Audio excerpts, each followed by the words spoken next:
Today we're diving into the magic of listening to bass lines and unlocking their secrets. I've got 5 awesome examples for you, plus I'll give you some pro tips on how to sharpen your ear to really take your bass playing to the next level. This is the first one I picked, Private Life by Grace Jones, played by Robbie Shakespeare. Let me play it for you.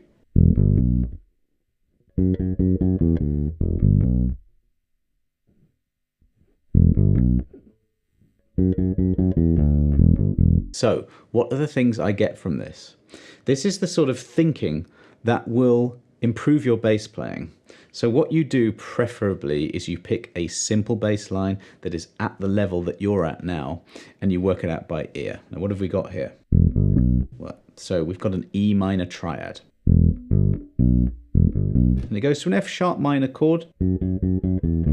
Very, very simple notes. We have that E minor triad again. Then the second time round, it's the same, apart from the last bit. So it starts off like this. So what are the things we're learning here? Very simple minor triads work. A repetitive groove is something that many songs can benefit from. There's loads of space. Robbie Shakespeare's tone is just this fat bass tone, and his feel, the way he places the notes, is impeccable. Of course, you have to listen to all these examples. I have a link below where you can do so, and you can download all this stuff too.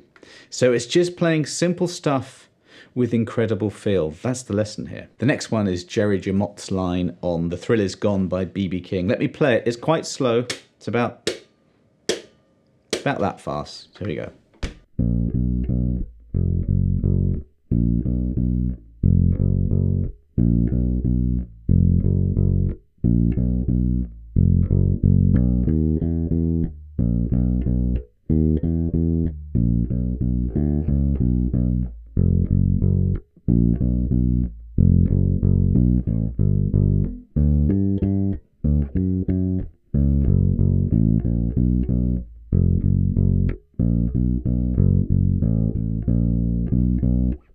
So you work that out, and then you try and figure out why this bass line is so great. Again, very simple concept, and you will find this. You will find that many bass lines share the same magic about them.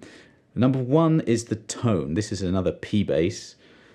I'm not sure actually if Robbie Shakespeare was playing a P bass, but it's another one that's got the fat tone thing going on.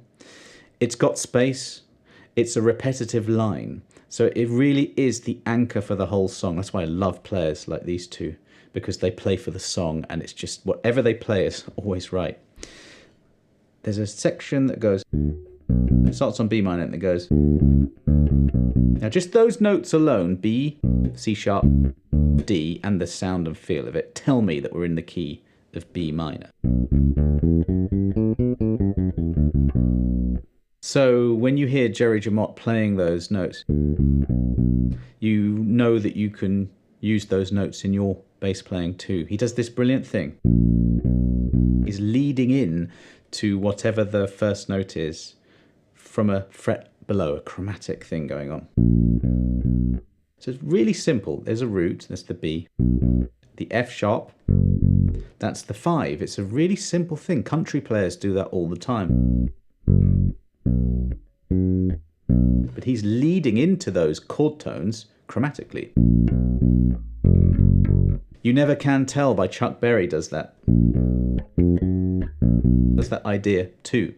So once you learn that, it's like, oh, great. That gives you permission to do that in any bass line that you want to figure out. Also, it tunes your ear into hearing this in other bass lines. Jerry Jemmott can play anything, but he's so confident in playing simply in this. That's a big takeaway from this.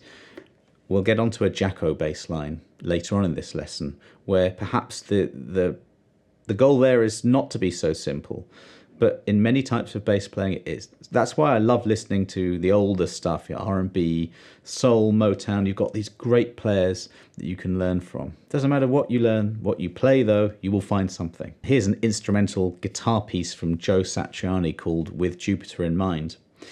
Now you can really learn loads about composition, arrangement, and especially modes by listening to Joe Satriani. This album, Crystal Planet, is one of the best for that. There's so many things going on. And then you've got Stu Hamm on the whole album on top of that, which is great. Let's play the riff, and I'll just explain what I'm getting from this.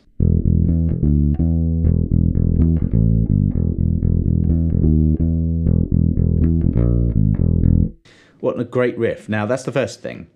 We have a riff, which is the guitar and the bass playing the same thing. So if you want to compose something, then you're learning that. You're learning that you have, very often in this style of music, closely locked guitar and bass figures. So you can compose something based on that. The other thing we have here is something really interesting. We have an E minor. I think it's probably like an E minor 11 or something, but it's basically an E minor chord. Then it goes to an E major chord. So we have this very common thing that Joe Satriani does, which is to play around with the harmony. It's not your basic, Thrill Is Gone, 1 to the 4 and the 5, really simple chord progression. It's a bit more than that. And this opens up doors to really great places. So we have this. We have over the E minor. We have an E Dorian, basically, fits over that. Then we have E major 7. We have an E Lydian. These are modes. Allow me a quick plug for my music theory course. It's got every scale you can possibly imagine, everywhere on the bass, every mode.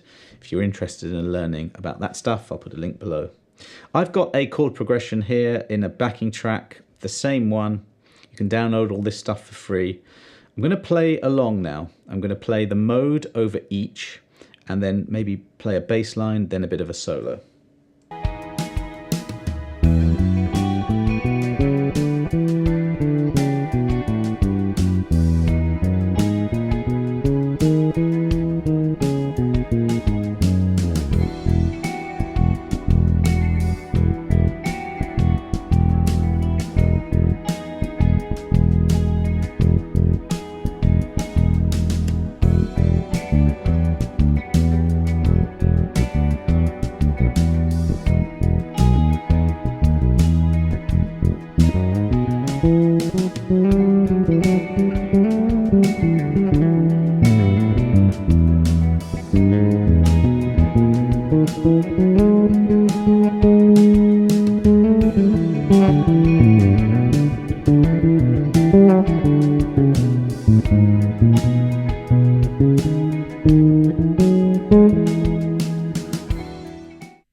I mean, that's just something I put together there, and you can hear that that can turn into a piece of music. It's a little bit more involved because I have to think one thing, so the minor Dorian stuff, and then I've got to think another thing, the major Lydian-y stuff. But listening to Joe Satriani in particular and his incredible bass players opened up that door for me. And that's why I really recommend to learn different styles. You're going to learn so much from these different styles. Speaking of which, we have Jaco Pastorius here. I was obsessed with this album when I was about 13. Honestly, live, or there's just a solo section that he did in loads of his concerts. He'd do his looping thing, and this one is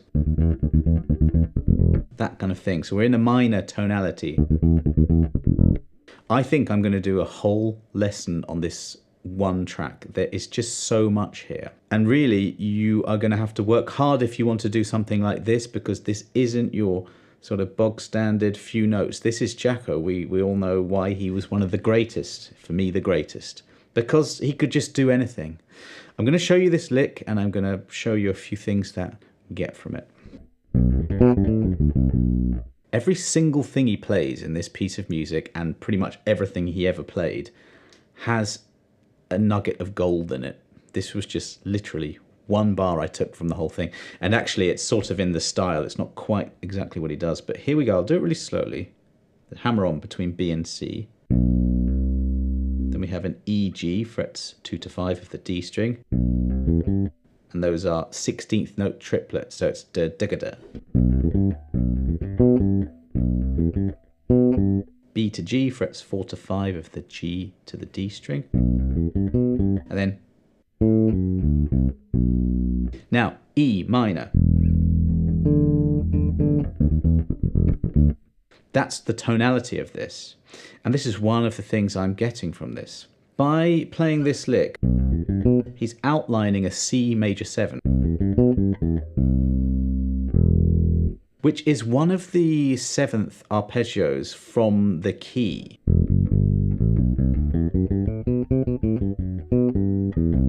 And this bit here, that's a D triad, and that is a C major 7.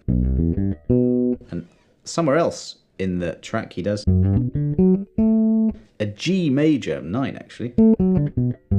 And these are emphasizing different extensions of the sort of E minor tonality. And so that's something that I took. So if you're soloing around just a static chord that's not moving, instead of just doing the whole just E minor pentatonic, and by the way, he does a lot of that in that solo and it's absolutely amazing, but he varies things up by using some of these different arpeggios.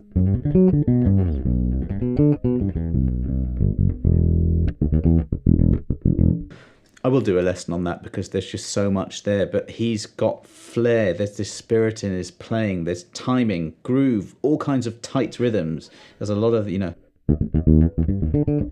that kind of ghost note with 16th note things. There's just so much you can learn from that. Now that really pushed me back in the day, and I haven't listened to that for a long time, and I realise I need to. There's so much in that particular track, I'm going to revisit it. Hammer-ons with ghost notes. He does all this beautiful melody stuff. Lovely melodic stuff, transitioning from a melody into a groove. It's all there. Again, I really recommend you listen to that one. I'll put that in that link below. Jaco Pastorius is probably one of my favourite players of all time. Probably the player I studied the most when I was growing up. But if you really had to ask me who my very favourite is, as of today anyway, I would say Tony Levin. I just love his playing. Here is a tune called Significant Other by Stephen Wilson, and it's the same as the Jaco thing. Every bar is a masterclass, but for a different reason. Let me play this.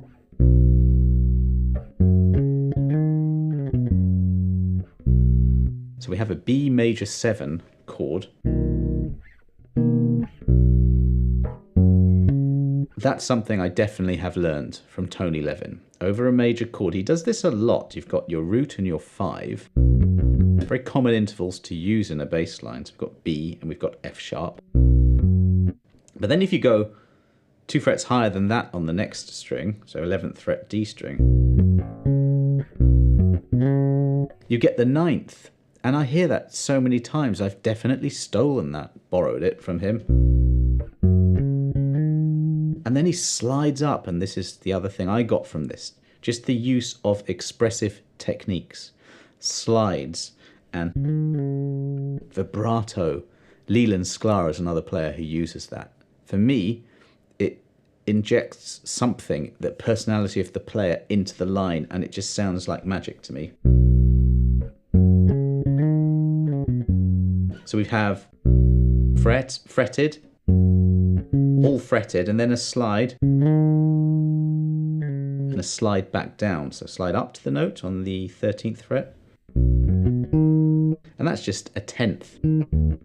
It's just a really simple interval, but it always sounds good on a major chord. And the slide back. So it's a really melodic bass line, and it's melodic because it's using these chord tones that sound kind of sweet and simple over a chord.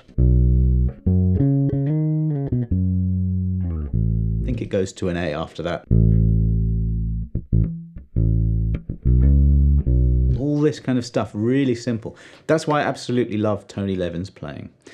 Those are 5 examples, but what I want you to do is on YouTube, on Spotify, whatever it is you use, collate 10 songs that are at your level. You must really want to play them, and they must challenge you a bit, but not be too difficult. Otherwise, it'll just get too frustrating.